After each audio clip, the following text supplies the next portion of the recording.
Well, hey everybody, and welcome back. Right, okay, hi. Today we've got a video from MTV Decoded, and I love Franny because she's a fucking moron. Well, ladies and gentlemen, without further ado, let's go find out if straight men can hold hands and still be straight. Let's dive right in, shall we? When you see two guys holding hands, what do you think is going on? Your answer will not surprise me. Look, there are lots of reasons to not hold hands. Maybe you have a cold, maybe your palms are sweaty, maybe your fingers are coated in a slimy layer of Cheeto dust that you tried licking off but then turned into an orange paste that's stuck under your nails. Been there. But there are a few totally bogus reasons that have straight cis dudes freaked out everywhere at the idea of physical contact with another man. So we won't call it mansplaining, but I have found the perfect straight cis dude to help explain. Hey there, Kenny. Touched any dudes lately? So many, Francesca. Somehow, I'm still straight. Hey retard! Yeah you retard! Aye, right, fucking so you are. Continue. Look, showing affection, friendship, and familiarity through touch is perfectly normal. And it's actually instinctive. One of our first impulses as dumb little babies is to hold stuff. It's so instinctive there's actually a name for it. It's the palmar grasp reflex. It's a reaction in human babies and many other mammals prompting them to grab an object, like a finger, in response to its touch. You know something, Kenny? You're actually fully right there, mate. That is, but it's not something that, it's actually a throwback from when we were all primates, mate. Because we are all basically hairless fucking apes anyway, so it makes no difference at the end of the day. That is a throwback from primeval times when we were all still primates. But anyway, if you get something new to tell us that we don't already know, let's hear it, mate, shall we? That's right. Even in a state where our skulls are mushy and we're liable to crap ourselves, we still understand that touch is natural. And it isn't always romantic. You know, but at some point, middle school, non-sexual touch between men gets stigmatized. And a lot of it comes down to the absurd social norms we impose on young men called toxic masculinity. And no, toxic masculinity is not a new energy drink.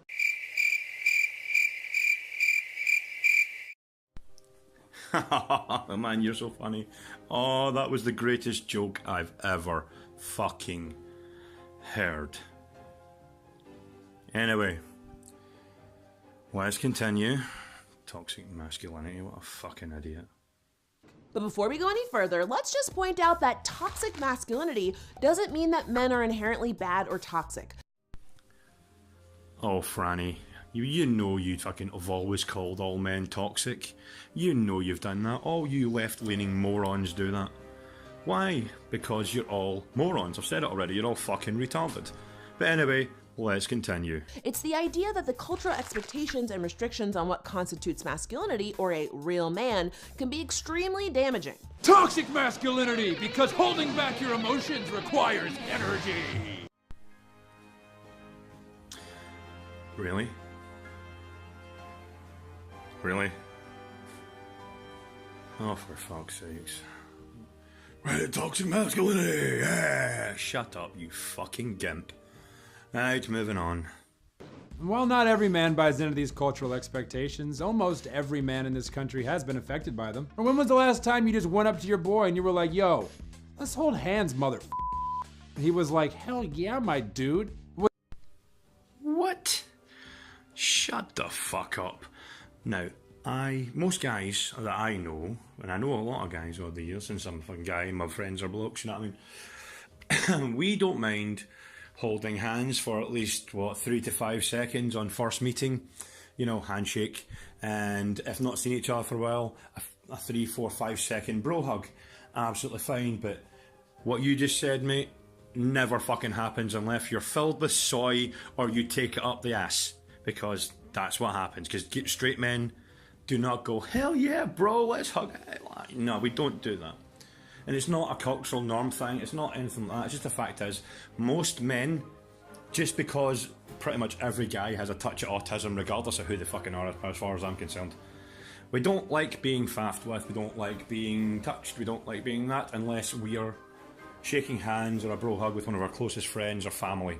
That's about it. And if anybody says different, you're a fucking either gay or you're a fucking liar or you're just a soy-filled bitch like you, Kenny.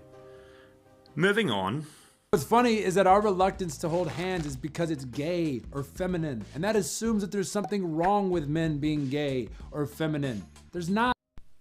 No, my friend, actually, I'll agree with you on this one. There is nothing wrong with being gay.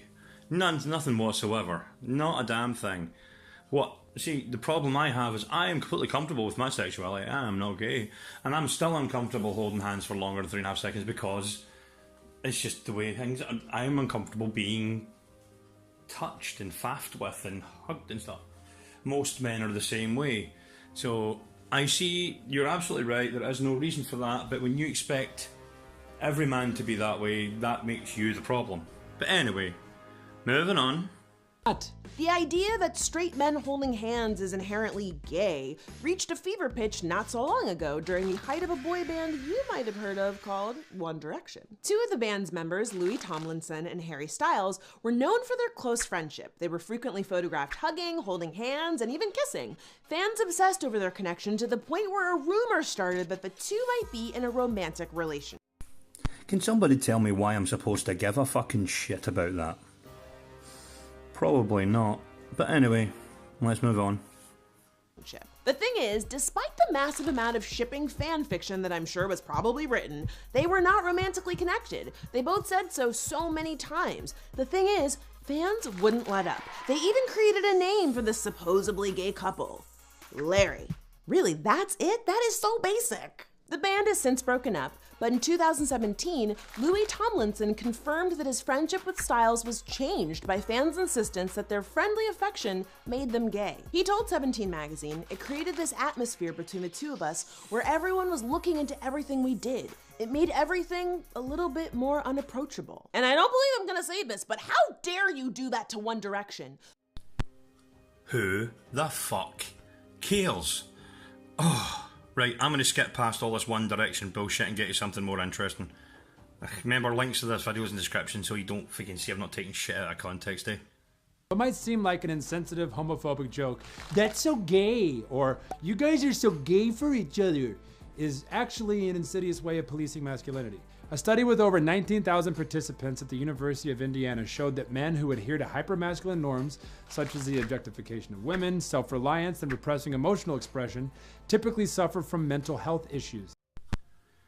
Right, shut the fuck up. Oh, the grand study of 19,000 people at a university of all places where they're full of fucking soy just like you, Kenny, you fucking cum monkey. What the fuck? Listen, dude.